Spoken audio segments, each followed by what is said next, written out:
Welcome back to Grooving and Giving in Early Retirement. This is Radhika. Oh, just look at this amazing scenery from the village of Theth in Albania. It is a nestled little place, hard to get to, still a little remote by some standards, and just beautiful. The peaks of the accursed mountains or the Albanian Alps just call to you. It's one of those places where you just want to say the hills are alive with the sound of music, if you know what I mean. So, how did we get here? Well, we crossed the Albanian Alps in a rainstorm from Valbone to Theth with all our gear. By the way, before we go ahead, I have videos on Tirana, Kruja, Shamil, Berat, and Gjirokastër. Check them out and definitely like and subscribe. Now, we were in Albania spending 18 days there because my husband John is a professional photographer and he was there to build his portfolio with all photos about the Balkan countries. His photos are professional, and if you are interested in buying any of his prints or hiring him for his photography, please contact him through his YouTube channel. Definitely check out his channel. Like I said, professional photographs, whereas mine are just with my old Samsung phone, and they're all just made out of my phone pictures. Also, check out his playlist on Antarctica. That is some of the most magnificent stuff. I left my 23-year-long tax career to focus on my passions. One of them is my not-for-profit, A Childhood for Children, and the other one is traveling. So, of course, I got to step foot on my seventh continent. But today's video, we're talking about crossing the Albanian Alps in the storm from Valbonë to Theth with all our gear. But let's rewind. Just a few days ago, we were sitting in Gjirokastër enjoying the beauty that that place has to offer. And we're going to rewind this video to talk about how we got from Gjirokastër to Theth. So from Gjirokastër, we had a car. We returned that car in Tirana and took a little minibus to Shkodër, the gateway to the Albanian Alps. Only spent a night there. And what we did was really just grab dinner and separate our gear between what we were going to take on our hike from Valbonë to Theth and what we were going to leave behind in our apartment in Shkodër. So getting to Theth, certainly you can take a bus from Shkodër, but that's not the adventurous way of doing it. So from Shkodër, you take a minibus first to Komen. From Komen, you take a ferry to Fiesole. From Fiesole, you take a minibus to Valbonë. And from Valbonë, you hike 18 kilometers to Theth. Now, we spent a night in Komen. Most people don't. They just go right from Shkodër to the ferry. We decided to spend some time in Komen and check out the local scenery. And we stayed at the Lakeview Hotel, which is really fantastic. We walked around the lake. Like I said, checked out the locals, checked out the lake, and enjoyed our day there. We also took in a short little hike. We didn't want to overdo it and had some amazing views of the Komani Lake.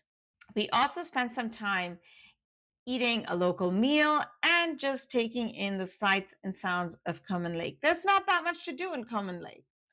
The next day, we woke up and our host gave us a ride to the ferry, and we took the ferry up Komani Lake through the fjords. Now, if you've been through the fjords in any other place, particularly in Norway and New Zealand and Chile, in southern Patagonia, you might find that this is slightly different. It is absolutely stunning and gorgeous, but you might see some garbage. Albania is in its infancy with regard to tourism, and the resources there really definitely need to be protected a bit more, and the locals need to be engaged to do that. But this scenery is stunning. The ride is about 2 hours long. By the way, if you are looking to do this, you can definitely go on the komanilake.com website and you'll get all the information, and you can buy your ticket all the way from the little circuit that I showed you early in the video. When you're on the ferry, the scenery is stunning, so enjoy your time on the scenery. Unfortunately for us, as we started this adventure, we couldn't escape the rain. On our ride from Tirana to Shkodër, it rained. On our ferry ride from Komen to Fiesole, it drizzled and rained. And when we got off in Fiesole, getting on the little minibus to Valbone, it rained and it kept drizzling. There would be pockets where it wouldn't rain, and we would think to ourselves, maybe the rain is behind us and we can get going. But that's not the case. In Valbone, the minibus dropped us off on the main road and we had to walk up to our accommodation. And unfortunately for us, we had to change accommodations after dinner at 8 o'clock at night. Now, the scenery here was stunning, absolutely stunning, but you notice the clouds were really low and gave us some concern as we were going to head out on our hike the next day. If you find yourself in Valbone, I would highly recommend Hotel Marieka. Janet, who is the owner of the hotel, was just a wonderful host, helped us out a lot. And after a really delicious meal, we sat down and talked to her, and she told us that there was going to be rain the next day, and she helped us put everything that we had in plastic bags, gave us a whole bunch of plastic bags. We had rain jackets, but if you're going to hike 7 hours in the rain, you're going to get wet. So thanks to Janet, she advised us well, and she then got us ready for a hike the next day. Unfortunately, we were supposed to cross the riverbed from Hotel Marieka, but we couldn't find the opening, so we had to go all the way down to the road and then all the way across to the unofficial trailhead in town. And right from the get-go, rain, drizzle, drizzle, drizzle, drizzle. So now it's been raining for several days, and it was definitely concerning. So it took us a little while to come down to the road, get across, and then go up to the unofficial trailhead, which is in town. There are two trailheads that you need to know about, one unofficial and one official. So the unofficial trailhead is near Hotel Fusha e Yese. I'm probably saying that wrong. And it took us about 20 minutes to get there. We walked there and we got there at 8:58 a.m. And this is the video I recorded next. This is grooving and giving in early retirement. I am grooving on the inside and hoping that the sun is going to come out, hiking from Valbonë to Theth in Albania. When we got to the unofficial trailhead, we were so happy, and we really hoped the bad weather and all the issues and problems we were having were behind us. John, who was working, started shooting immediately because we had a pocket where it wasn't raining. But we still had to get to the official trailhead. I was taking some time, we were taking some pictures, and we kept going. We kept going on that riverbed, and then we hit our next challenge, trying to get from the unofficial trailhead to the official trailhead. We had to cross this water, river, gushing stream. I don't know how you want to say it. People were trying to get across it, and they were tossing their backpacks over.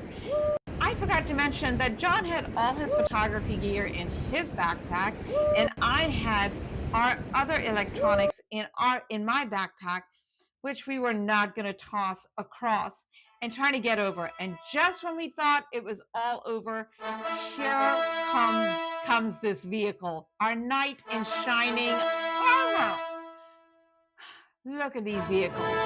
There was a Spanish couple inside this vehicle, and we hailed it down, and the driver let us get on. And he just took us right across that river, no problems. So we didn't have to toss our backpack and maybe see our backpack go down the stream. We made it to the official trailhead, and now we thought, now all our problems are behind us. The bad weather, everything is behind us because we've made it to the official trailhead. Well, for the next about hour to 2 hours leaving from this trailhead, we did feel that things were behind us, and we were able to walk through the Albanian Alps with stunning scenery of glaciers and mountain peaks and just magnificent beauty all around us. So the Albanian Alps has definitely become a really big location for people. We went in May May 22nd is when we were doing our hike from Valbone to Theth, and it wasn't overly crowded.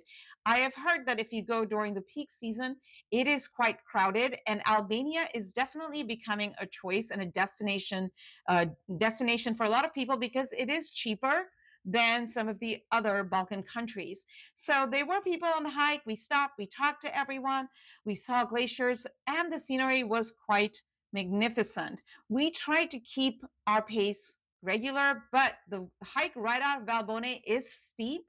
And we were going slower because we had all our gear, and our gear was a little bit heavy. I would say John's backpack was somewhere around 20 pounds. Mine was about 15 pounds. And then, of course, the weather turns. That's what happens in the mountains. The weather turns and it starts to get rainy and windy. And we are now caught in high winds as we are approaching Valbone Pass. We have been looking forward to getting to the Valbone Pass for days and days since we've been planning our vacation to Theth and to Albania. And then we get to the Valbone Pass, and this is what we see. Yeah, could barely put our arm out in front of us and see anything. Well, we cross over the Valbone Pass, and it is just mud, mist, cold, and wet. And then this is what I record. So I made it over the pass, the Valbona Pass, and here is literally the view we're seeing on the side going down to Theth. There's like nothing. We're just stuck in a cloud. It's been raining. It is unfortunately sad and cold. So it was a lot of work, and I just kept reminding myself I am grooving on the inside, because I definitely was not grooving in this weather. Sometimes this is what you get. Anyway, folks, thank you for watching. But you know, sometimes you just got to accept what's going on. It happens. Because it had been raining and misty and cloudy, the forest was spectacular. It was mystical and magical. The cloud was hanging low in the trees, and it made it so mysterious, like you were in, some sort of Lord of the Ring movies. Just a stunning view overall. To see this, we would not have seen this if it had been a nice sunny day. The forest would have looked completely different. It was so green, and the mist and the fog made the green stand out even more. Finally, on the way down, we stopped at this little cafe, and I recorded this video. So we just got done doing the Valbone to Theth hike, and now we are making our way down to Theth. And this is what the down is going to look like.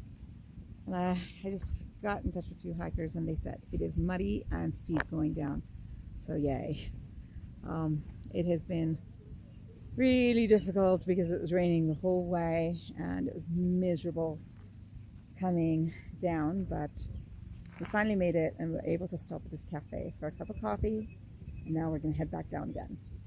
The best cup of coffee I ever had for €2. And the view coming into Theth was just cozy. And as they say in Dutch, wat gezellig. It was just absolutely fantastic to make it. We left at 8:20 in the morning, and we arrived into Theth somewhere around 5:20 p.m. We stayed at the Cordisa Hotel, which is also €50. And all we wanted, honestly, was a hot shower. And that's what we did. We checked in, we took a hot shower, and then we explored Theth. I'll have another video on Theth. It's not your traditional list of what all there is to do in Theth. We kind of did things differently because, again, as I say, John, as a photographer, sees things differently. So we don't always do everything a list will tell us to do. And look, when you're slow traveling, you have time. So we spent 2 nights in Theth, and I'll put up another video on that. I am grooving and giving an early retirement. I left my 23-year-long career to pursue my passions, and boy, has it been just absolutely amazing. I celebrated my 5th early retirement anniversary, and I've taken the chance to travel more than I usually did. And boy, the best part of the last 5 years, I will say one of the best parts, was Antarctica. Folks, watch my other playlists. I have a playlist on financial freedom, which is really important for you to retire early. And I also have giving back in my early retirement years. So watch my other videos, and how we pick our destinations. Thank you all for watching. Falamanderi, as they say, and I'll catch you on the next one. Thanks, everyone. Theth and Shkodër coming up. Thanks, everyone.